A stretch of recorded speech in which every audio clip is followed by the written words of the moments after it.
yang aku maksud dengan kebaikan di dalam ayat tersebut alal jumlati, ya, dalam pengertian umum, dalam pengertian global, ya. Pokoknya semua hal yang disebut baik itulah yang dimaksud dengan khair, ya. Apa bentuknya? Al-iman wa ta'atu, yaitu keimanan dan ketaatan. Jadi dua hal tersebut yang merupakan makna global sangat umum, ya, itulah yang dimaksud dengan kebaikan. Jadi kalau kita mengacu pada penafsiran pengarang kitab ini, ya, menyerukan kepada kebaikan adalah menyerukan kepada keimanan dan ketaatan. Wa da'watu ila dzalika manzilatun 'indallahi rafi'atun. Dan mengajak kepada kebaikan di sisi Allah merupakan manzilah rafi'ah, satu kedudukan yang tinggi, ya. Jadi kalau ada orang yang konsisten, dia mengajak keluarganya, orang-orang lain, ya, untuk selalu berbuat kebaikan, ini menurut Al-Habib Abdul Al-Haddad merupakan manzilatun rafi'ah, sebuah kedudukan yang tinggi.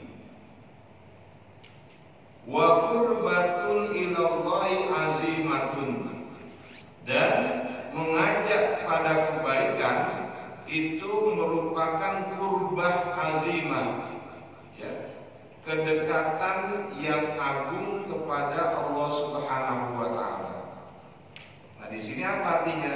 Kalau kita, ya, konsisten, tidak pernah bosan mengajak siapapun untuk melakukan kebaikan, mempertahankan keimanan, berbuat taat kepada Allah, ini merupakan bentuk kedekatan yang luar biasa kepada Allah Subhanahu wa taala. Ya. Yang namanya amar ma'ruf nahi munkar, ya, ini tidak semua orang bisa melakukan. Maka orang-orang yang punya konsistensi kuat, ya, melakukan hal macam itu, ini merupakan indikasi, ya, menandakan dia itu adalah orang yang dekat kepada Allah Subhanahu wa taala. Ngajak orang ngaji, ngajak orang sholat berjamaah, gitu, ya, ngajak orang bersedekah, gitu. Nah, ini merupakan sesuatu yang memang kedudukannya tinggi, dan itu merupakan satu gambaran dia adalah orang yang dekat kepada Allah Subhanahu wa taala. Qala sallallahu alaihi wasallam, Rasulullah sallallahu alaihi wasallam telah bersabda. Ini merupakan targhib dan tarhib, ya, motivasi dan ancaman sekaligus di sini. Apa yang Rasul katakan? Man da'a ila hudan, barang siapa yang menyerukan kepada petunjuk, kepada kebaikan, kana lahu minal ajri mithlu ujuri man tabi'ahu, maka dia berhak untuk mendapatkan pahala seperti pahala orang yang mengikutinya, ya. Umpamanya dia mengajak sholat, gitu, ya, ngajak sholat, kemudian yang diajak ikut, gitu, ya. Nah, kan orang yang diajak tadi karena dia ikut sholat, gitu, ya, dia kan dapat pahala itu sholatnya. Nah, kita pun yang mengajak dapat pahalanya yang dia, ya. Umpamanya dia dapat pahala 500, maka kita pun yang ngajak dapat 500. Min ghairi ayyan qusami ujurihim syai'un, tanpa sedikit pun mengurangi pahala mereka. Ila dhalalatin, dan barang siapa yang mengajak pada kesesatan, kana alaihi minal ithmi mithlu alafami man tabi'ahu, maka dia akan mendapatkan dosa seperti dosa orang yang mengikuti perbuatannya. Ya. Gitu. Min athamihim ya syai'un, tanpa sedikit pun mengurangi dosa mereka yang mengikuti orang yang mengajak. Itu berarti ridho dengan apa yang terbit dari sesuatu itu. Ya. Kalau umpamanya kita manggil dangdutan gitu kan ya, kita ridho itu kan, kita ridho dengan memanggil kita ridho. Ya. Kemudian ada orang datang ke situ, ya berbuat maksiat, dan kita ridho dengan kemaksiatan. Wassalam, Rasulullah SAW bersabda, "Adalu 'alal khairi kafa'ili." Orang yang menunjukkan pada kebaikan, maka dia seperti orang yang melakukan perbuatan baik tersebut. Ya. Du'a ilal khairi da'bahu wa syuglahu. Barang siapa yang menjadikan seruan untuk mengajak kebaikan, ya. Jadi barang siapa yang menjadikan menyuruh pada kebaikan, da'bahu merupakan kebiasaannya, wa syuglahu dan kesibukannya. Emang dia begitu tuh orangnya, gitu ya. Kebiasaan tuh punya apa? Punya ghirah, gitu. Selalu ngajak orang pada berbuat baik, gitu ya. Itu memang tipenya begitu. Ada ngapain di sini?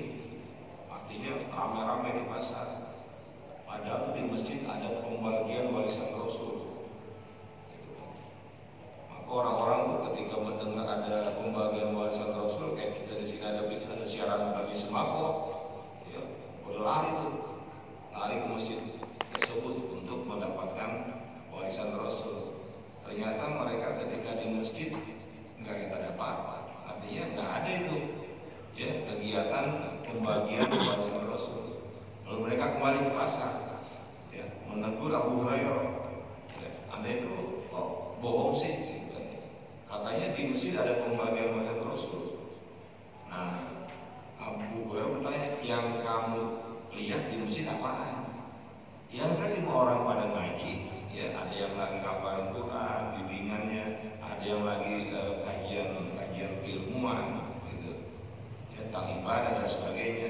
Kata Abu Hurairah, itu warisan Rasul, ya, warisan Rasul itu yaitu ilmu, ya, yang berkaitan dengan ibadah pada Allah Subhanahu Wa Taala. Jadi bagi orang yang memang membiasakan dirinya, menyibukkan dirinya, mengajak orang lain berbuat baik, dia sudah mengambil, ya, bagian melimpah atau bagian yang melimpah dari warisan Rasulullah SAW. Dan juga berarti dia sudah berjalan di atas jalannya Rasul. Allati qala ta'ala fiha, yang Allah Ta'ala firmankan, ya, dalam hal tersebut apa firmannya? Qul hadhihi sabili ad'u ila Allahi ala basiratin ana wa man ittaba'ani wa subhanallahi wa ma ana minal musyrikin. Ya. Itu ada di apa namanya? Wahai Muhammad, hadhihi sabili, ini adalah jalanku. Ad'u ila Allahi ala basiratin ana wa man ittaba'ani. Ad'u, ya, aku menyeru, ya, wa man ittaba'ani, dan orang yang mengikutiku. Artinya sahabat-sahabat ikut menyeru. Kemana menyerunya? Ila Allahi, kepada Allah, ya, ala basiratin, gitu. Ya, basir atas jalan kebenaran. Wa subhanallahi wa ma ana minal musyrikin, dan maha suci Allah, dan tidaklah aku termasuk orang yang musyrik. Jadi dakwah itu menjadi jalan Rasul, ya. Dakwah itu menjadi sugluhu alaihi salatu wassalam fi jami' awqatihi ghairat da'wati ila Allah biqauli wa fi'li. Maka tidaklah kesibukan Rasulullah SAW pada keseluruhan waktunya selain mengajak, ya, mengajak orang-orang kepada Allah biqaulihi, melalui sabdanya, wa fi'lihi, dan perbuatannya. Jadi yang Rasul lakukan itu sepanjang hidupnya setelah beliau menjadi Rasul, yaitu, ya, beliau berdakwah, ya, dengan ucapannya dan berdakwah dengan perbuatannya. Allah, ya. Untuk hal itulah Allah mengutus beliau. Jadi Allah mengutus Nabi dalam rangka apa? Berdakwah, mengajak orang lain menuju jalan Allah. Makanya ini dan oleh karena itu Allah memerintahkan Nabi Muhammad SAW. Kama qala ta'ala, sebagaimana Allah Ta'ala berfirman, qul innama umirtu an a'budallaha wa la usyrika bihi ilaihi ad'u wa ilaihi ma'ab. Katakanlah wahai Muhammad, innama umirtu, sesungguhnya aku ini hanya diperintahkan an a'budallaha, untuk beribadah kepada Allah, wa la usyrika bihi, dan tidak menyekutukan Allah dengan apapun, ilaihi ad'u, ya, kepadanya lah aku menyeru, wa ilaihi ma'ab, dan kepadanya lah tempat kembali. Jadi ya begitu tugas Rasul, ya menyampaikan. Makanya kan ada sifat Rasul apa? Tabligh. Kan tabligh itu kan sifat wajib Rasul. Ya, dia apa tabligh? Menyampaikan apa yang Allah berikan, itu wajib disampaikan. Dia tidak boleh udah menyembunyikan apa yang Allah sampaikan, itu nggak boleh. Ya, makanya itu menjadi sifat wajib bagi Rasul. Nah, dia para ulama merupakan orang-orang yang menjadi pewali Rasul. Ya. Wa aqrabun nasi min Rasulillah sallallahu alaihi wasallam wa aulahum bihi fid dunya wal akhirati ahrasuhum, ya, ahrasuhum ala hadzal amri. Maka orang yang paling dekat kepada Rasul dan yang paling utama, ya, dalam kehidupan di dunia dan akhirat ini siapa? Ahrasuhum ala hadzal amri. Orang yang paling getol, yang paling semangat untuk berdakwah. Itu orang yang paling dekat kepada Rasul. Dan orang yang paling banyak menyibukkan diri untuk urusan dakwah. Wa atammuhum dukhulan fi, dan orang yang paling sempurna, ya, yang paling full dukhulan fi, masuk ke dalam perintah dakwah. Ya. Jadi memanfaatkan waktunya, ya, mayoritas untuk dakwah. Kata Habib Abdullah, yang aku maksud dengan hal itu, ya, al-amr tadi, ad-da'watu ilal khairi, yaitu dakwah kepada kebaikan, ya, seruan pada kebaikan, al-mufassari bil imani wa ta'ati, yang dijelaskan, yang ditafsirkan apa? Dakwah itu merupakan mengajak kebaikan itu merupakan apa? Iman dan taat. Wan nahi an riddahima, dan melarang dari dua lawanannya. Alladaini huma, dua hal tersebut larangan adalah al-kufru wal maksiyah. Ya, lawan dari iman kufur, lawan dari taat maksiat. Nah, itu berarti apa? Kita menyerukan pada keimanan, kemudian melarang pada kekufuran, menyerukan pada ketaatan, melarang kepada kemaksiatan. Itulah dakwah. Dan firman Allah Ta'ala, wa ya'muruna bil ma'rufi wa yanhauna 'anil munkar wa ulaika humul muflihun. Mereka memerintahkan berbuat kebaikan, al-ma'ruf, wa yanhauna 'anil munkar, dan mencegah dari perbuatan munkar, wa ulaika humul muflihun. Mereka itulah orang-orang yang beruntung. Ya.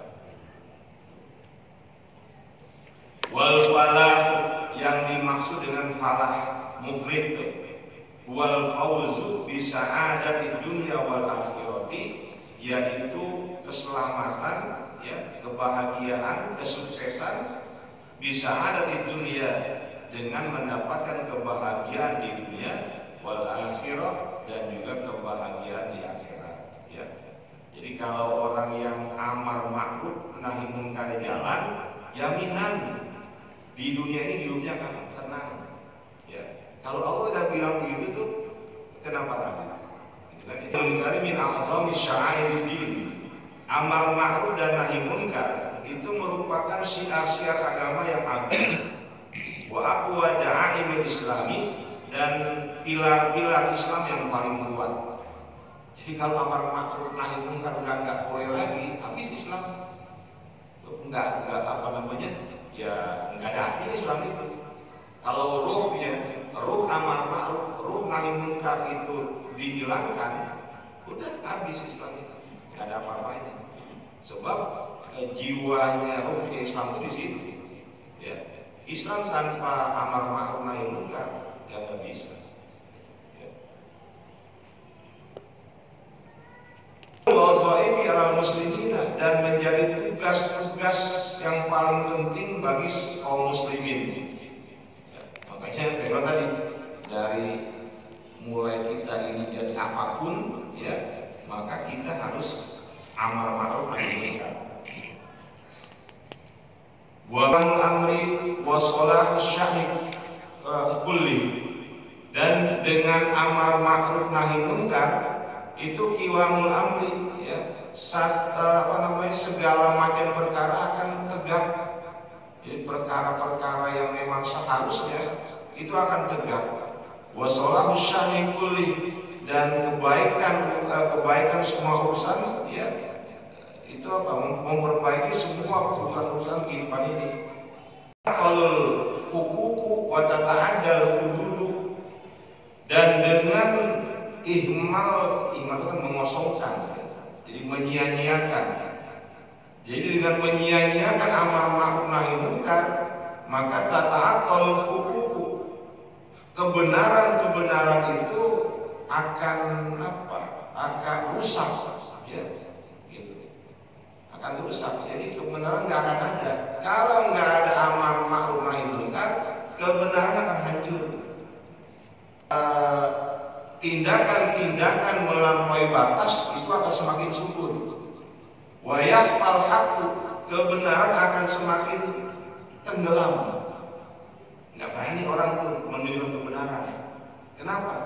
Karena nggak ada amar ma'ruf nahi munkar, sehingga kebenaran itu yakhfa sunyi, nggak ada suaranya. Ya. Orang takut menyuarakan kebenaran. Orang akan merajalela. Ya, orang berzina begitu ya biasa-biasa aja. Ya. Jadi orang-orang yang membunuh, mencuri. Apa yang disebut ma'ruf? Ma'ruf adalah ibaratun an kulli syai'in amarallahu bi fi'li, yaitu satu ungkapan, ya, atas segala macam hal yang Allah perintahkan untuk dikerjakan.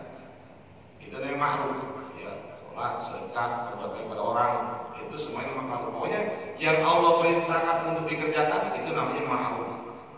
Ya. Wa ahabba min ibadi al-qiyam bih, dan yang Allah paling sukai dari hamba-hambanya untuk menegakkan perbuatan tersebut, itu namanya ma'ruf. Ya.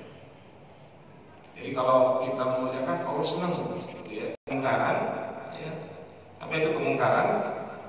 Kullu syai'in karihallahu fi'lahu, segala sesuatu yang Allah enggak suka kalau dikerjakan, ya.